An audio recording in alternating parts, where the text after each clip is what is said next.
सभी किसान भाइयों को राम राम। मैं Ashutosh Sharma, master of science agronomy का छात्र हूँ।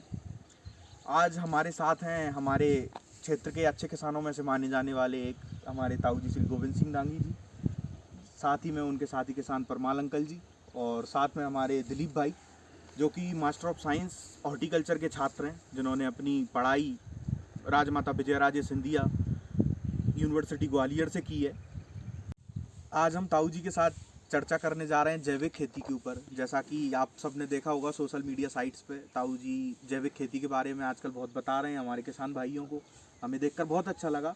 ताऊ जी कहीं अग्नि अस्त्र के बारे में बताते हैं, जीवामृत, घन जीवामृत, नीम अस्त्र, अलग अलग चीज़ें ताऊ जी किसान भाइयों को बनाना सिखा रहे हैं। आज हम ताऊ जी से जानेंगे जैविक खेती है क्या। जैविक खेती का फार्मूला तो जब आप कॉलेज में गए थे, यूनिवर्सिटी में, जब आपने भी, आपसे भी मेरी बात होती रहती है, आपने भी बताया कि ताऊ जी आप कुछ जगह में जैविक खेती करी, तो मैंने शुरुआत करी।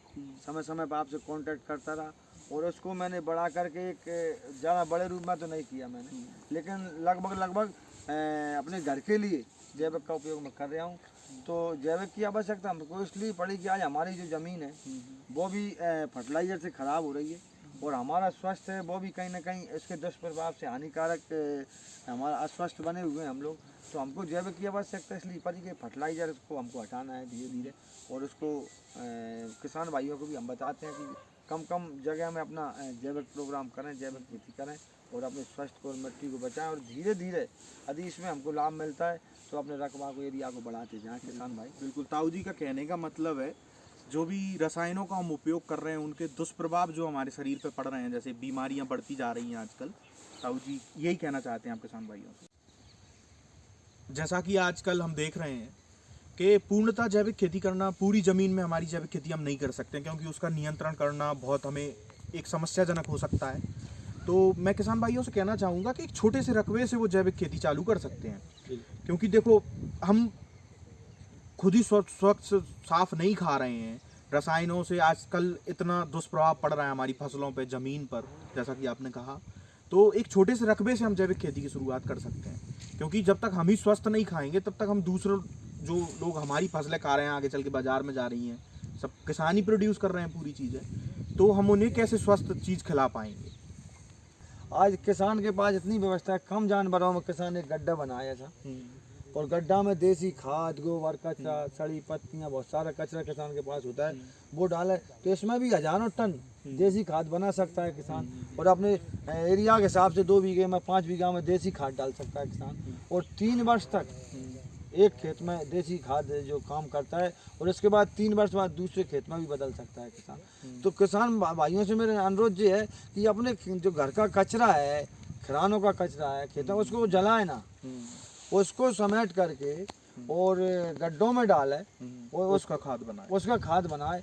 तो ये भी हजारों टन में बना सकता है एक छोटा सा किसान। मैं इस चीज़ को मैं कह रहा हूँ किसान भाई आएँ और देखें इस गड्ढे को और वो समझें इस चीज़ को। जैविक खेती की ज़रूरत कहीं ना कहीं, जैसे 50 सालों से क्या हुआ है, करीब 50-100 साल पिछले से, कि रसायनों का उपयोग हमने बहुत ज़्यादा बढ़ा दिया है। किसान भाई को रसायनों के सही डोज नहीं समझाए जाते हैं, या डालने में गलती हो जाती है, सही कैलिब्रेशन नहीं हो पाती है पंप्स की, तो रसायनों के कहीं ना कहीं ज़मीन में डोज ज़्यादा डाल रहे हैं। आजकल मानसिकता भी मैं ये देख रहा हूँ ताऊ जी किसानों में, जैसे मैं एग्रीकल्चर का छात्र हूँ, करीब मुझे 10 साल हो गए हैं एग्रीकल्चर पढ़ते पढ़ते, खेती पढ़ते हुए। तो मैं देख रहा हूँ किसान भाइयों की एक मानसिकता ये है कि जितना खाद डालेंगे उतनी उपज बढ़ेगी। ये आप इससे संतुष्ट हैं मैं जो कह रहा हूँ? मैं संतुष्ट इसलिए नहीं आंसू भाई कि मैं कहीं ना कहीं आपसे जुड़ा हूँ, विभागों से भी जुड़ा हूँ। आप भी बताते हो कि ताऊ जी खाद की मात्रा कम करो, डीएपी की मात्रा कम करो। आपने बार बार कहा है कि बिल्कुल डीएपी कम डालो, इतना डालो कि इसकी लिमिट बनी रहे, लिमिट बढ़े ना। आपने कई बार कहा है। आपने कहा है जब भी केमिकल डालो आप तो उसको पहले समझो, कहीं ना किसी दुकानदार का भरोसा मत करो, जबकि किसी विभाग से या किसी के माध्यम से उसके डोज को डालने का तरीका समझो, और उसका सही डोज फसल में हम डालेंगे तो हमारी ज़मीन न फसल में उसका दुष्प्रभाव कम रहेगा और हमारी फसल भी पूर्ण रूप से अच्छी रहेगी और लागत भी हमारी कम आई, ज़्यादा केमिकल फर्टिलाइजर भी नहीं डलेगा, तो वैसे भी बचत होगी। तो आपने कई बार आपसे भी सुझाव लिया है, मैंने दिलीप से भी लिया है, 1-2 बार, दिलीप को मालूम होगा, और विभागों से तो मैं लेता ही रहता हूँ। तो मैं किसानों को यही तो बताता हूँ कि चलो भैया फर्टिलाइज़र की भी करो और जैविक भी करो, पर फर्टिलाइज़र इतना डालो कि उसको समझो कि हमारी फसल में किस चीज़ की आवश्यकता है। कितनी। देखो किसान भाई, सबसे पहले हमें देखना होगा कि जो रिकमेंडेड डोज पहले रिसर्च जो हो चुकी हैं उनके अनुसार कितना रिकमेंडेड डोज है।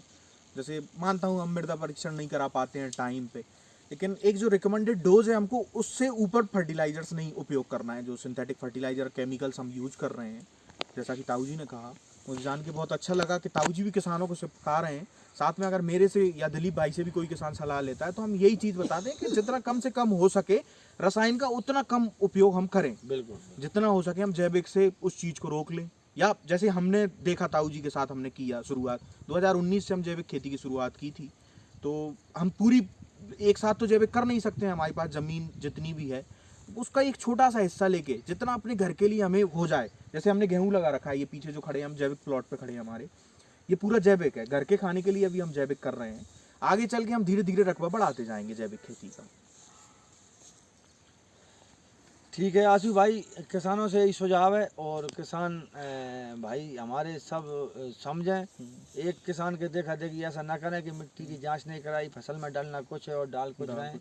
इससे किसान को क्षति भी हो रही है, पैसों की, लागत की, और उसका दुष्प्रभाव भी हमारी ज़मीन पर, फसल पर भी पड़ रहा है, भूसे पर भी पड़ रहा है। जिससे हमारे गाँव में एक रिवाज सा होता है, खेतों में से कचरा घास पटा के लाते हैं, हम जानवरों को भी डालते हैं। जो केमिकल हम फसल में डालते हैं वो 20 दिन तक, 15 दिन तक हमारे फसल में, कचरे में, घास में रहता है। तो किसान भाई खेतों में से घास ला करके जानवरों को भी न डालना, मेरी ओर से मैं ये भी सुझाव दे रहा हूँ। उससे जानवरों को कहीं ना कहीं दुष्प्रभाव पड़ता है और जानवर भी हमारे अस्वस्थ रहते हैं। ताऊ जी से मैं कहना चाहूँगा, जो आपने कहा कि रसायनों का प्रभाव 10-20 दिन रहता है, ताऊ जी रसायनों का प्रभाव 10-20 दिन नहीं, रसायनों का प्रभाव हम 10-50 साल तक खत्म नहीं कर पाएंगे।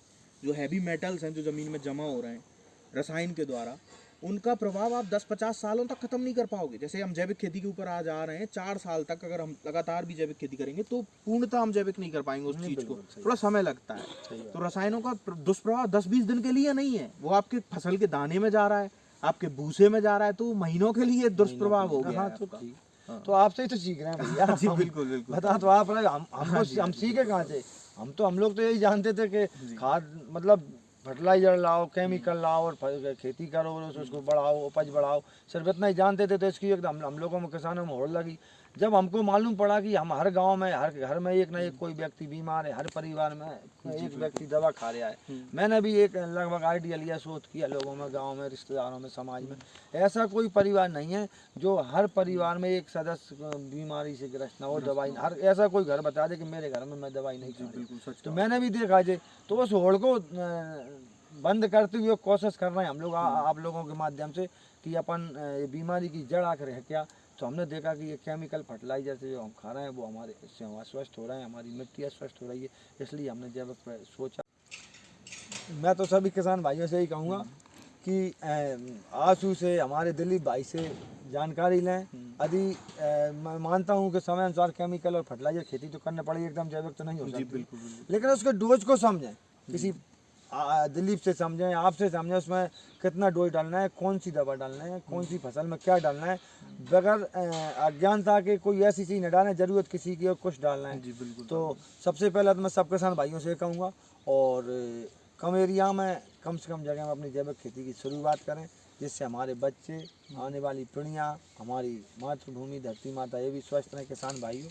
और हम इस चीज़ को आपसे वीडियो के माध्यम से अनुरोध कर रहे हैं, हमारी वीडियो को देखें और उसको आगे बढ़ाएं और इस पर चलें, चाहे वो शहरी क्षेत्र के हों, चाहे किसान क्षेत्र हो, चाहे ग्रामीण क्षेत्र के लोग हों। जो लोग खेती भी ना करते हैं वो भी इस चीज़ को देखें, इस पर पहल करें, जिससे हमारी मातृभूमि सुरक्षित स्वस्थ बनी रहेगी और हमारे किसान साथी इस चीज़ पर जोर दें।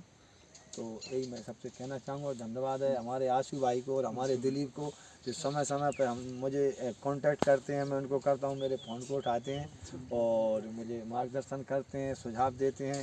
और कभी कभी जब वो गाँव में आते हैं तो मैं उनसे मिलता हूँ, बड़ी खुशी होती है किसान भाइयों। और बहुत बहुत धन्यवाद। आज नई वर्ष की ओर से सभी किसानों को शुभकामनाएं। हमारी तीनों लोगों की ओर से, दिलीप हो हमारे आशु भाई की और मेरी हमारी तीनों ग्रुप की टीम की ओर से भी सबको धन्यवाद। नई नव वर्ष की शुभकामनाएं और आगे थोड़ा जैविक पे ध्यान दें किसान भाई। जय हिंद, जय भारत माता, जय श्री राम। सभी किसान भाइयों को धन्यवाद जो आपने हमें इतना समय दिया। एक बार इस विषय में किसान भाई जरूर सोचें। बहुत बहुत धन्यवाद। जय श्री राम।